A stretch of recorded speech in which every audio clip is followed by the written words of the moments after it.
నమస్తే రమగారు. నమస్తే జయ. రమగారు, మనం తెనాలి రామకృష్ణుడు, తర్వాత అక్బర్ బీర్బల్ ఇలా స్టోరీస్ చెప్పుకుంటాం కదా. మర్యాద రామన్న స్టోరీస్ కూడా కొన్ని చెప్పుకున్నాం గతంలో. ఒక ట్రెండ్ చెప్పాం. ఇవి కూడా చాలా ఇంట్రెస్టింగ్ అనిపిస్తాయి, పిల్లలకి చెప్తానికి కూడా బాగుంటాయి. ఈరోజు ఏదైనా ఒక స్టోరీ చెప్పుకుందామండి. మర్యాద రామన్న కథలు, తీర్పు కథలు. మర్యాద రామన్ అంటే మనం సినిమా చూడడం వల్ల జనాలకు మర్యాద రామన్ పేరు బాగా ప్రఖ్యాతి పొందుతుంది. కొంచెం తెలివి బాగా ఉన్న కథల్లాగా అనిపిస్తుంది. ఒక క్వశ్చన్, దానికి ఒక ఆన్సర్, అదే టాస్క్ లాగా. ఒక టాస్క్ లాగా, అంటే ఏదో ఒక సమస్య వస్తుంది, ఆ సమస్యకి సమాధానం ఎట్లా. ఈ మర్యాద రామన్ అంటే తీర్పు. మనకి ఈ కాలంలో జడ్జిలు ఉన్నట్టుగా పాత రోజుల్లో జడ్జిలు, కోర్టులు, పోలీస్ స్టేషన్లు వాడు పెద్ద తక్కువ ఉండేవి. ఏం చేసేవాళ్ళంటే న్యాయాధికారులు కూడా తక్కువే. వాళ్ళ ఊళ్ళల్లో ఒక చిన్న ఊరు, ఆ ఊర్లో ఒక తీర్పు చెప్పేందుకు ఒక మనిషి. ఒకవేళ పక్క ఊళ్ళో ఏదైనా తెగని సమస్య, ఆ సమస్యకి ఈ మర్యాద రామన్ అయితే ఈ తీర్పుకు సమాధానం బాగా చెప్తాడని ఆ ఊరి విషయాన్ని తెచ్చి ఈ ఊళ్ళోనే తీర్పులు చెప్పించుకునేవాళ్ళు. ఈయన మర్యాద రామన్ అంటే చక్కగా మర్యాదగా మాట్లాడతాడని, సరైన మాట చెప్తాడని రామన్న గారు ఆయన పేరు.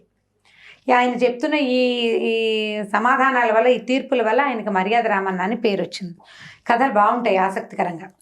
ఒక 4-5 కథలు చెప్దాం, ఇవి కూడా లైన్గా, అంటే ప్రతి సెషన్కి ఒకటి వచ్చేలాగా చేద్దాం. షూర్.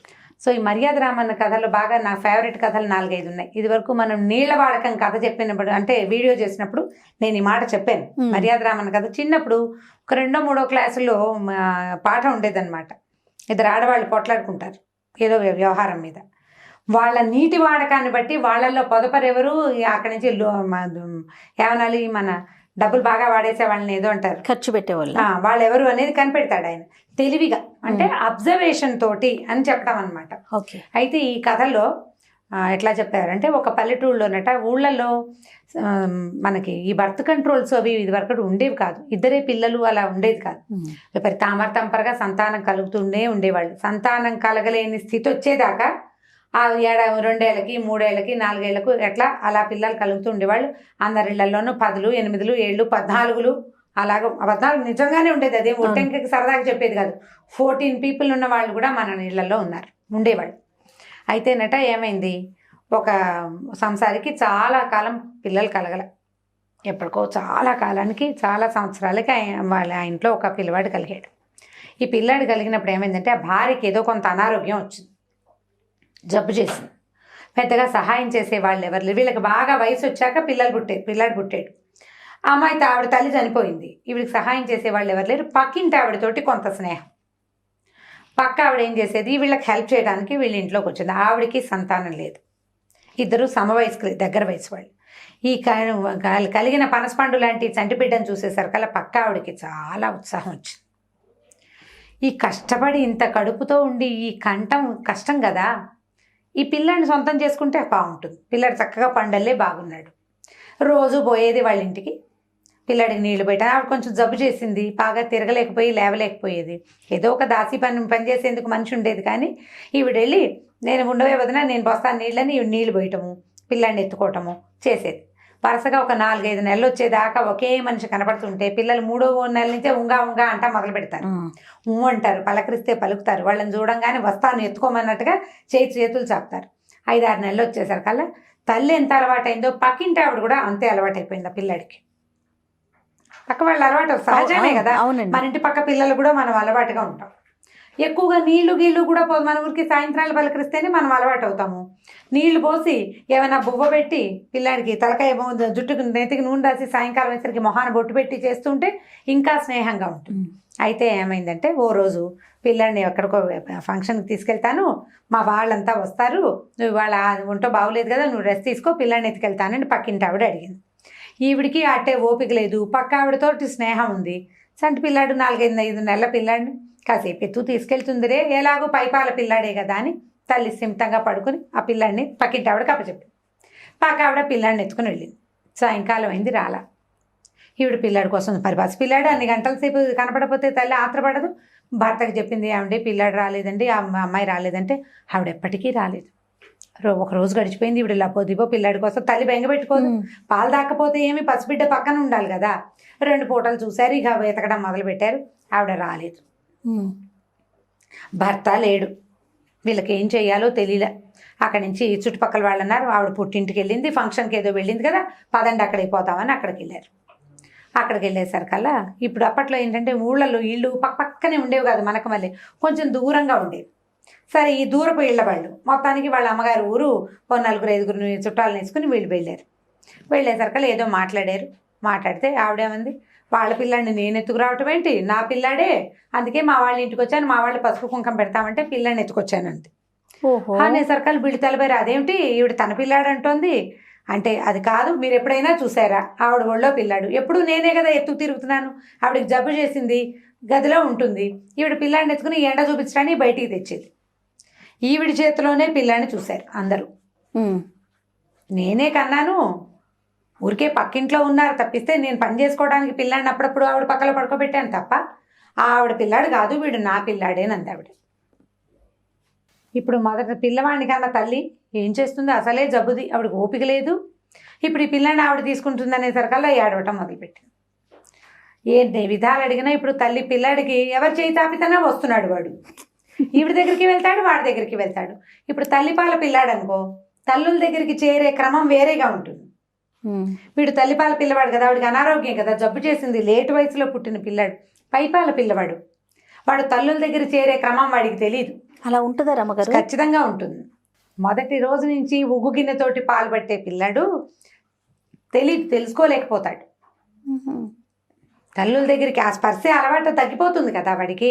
6 నెలలు అయితే అసలు తల్లి స్పర్శని మర్చిపోతారు.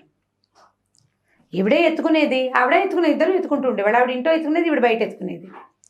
దాంతో వీళ్ళకి ఎవరి చేతి పైగా 4-5 నెలల పిల్లాడికి కొత్త పాత ఏంది అందరి దగ్గరికి వస్తాడు. అవును, అప్పటికి తెలియదు కదా, కొద్దిగా అన్నం తింటాం మొదలెట్టాక కొత్త పాత తెలుస్తాయి. కొంచెం అనారోగ్యాలు వస్తే మోషన్స్ అయ్యాక అప్పుడు కొంచెం కొత్త తెలుస్తుంది, అప్పటిదాకా తెలియదు పిల్లలకి. దాంతో ఇక ఈ జనం అంతా తెల్లబోయారు. ఆ పిల్లాడంటే ఈవిడ ఎత్తుపోయిన ఆవిడ చుట్టాలంటారు, అదేమిటి నేను కడుపుతో ఉన్నాను, కన్నాను, నాకు మగ పిల్లాడు పుట్టాడని మాకందరికి ఉత్తరాలు రాసింది, ఈ పిల్లాడు దీని పిల్లాడని అంటారు వాళ్ళు. ఓహో, ఆవిడ ప్లాంట్గానే చేసింది. ఓకే.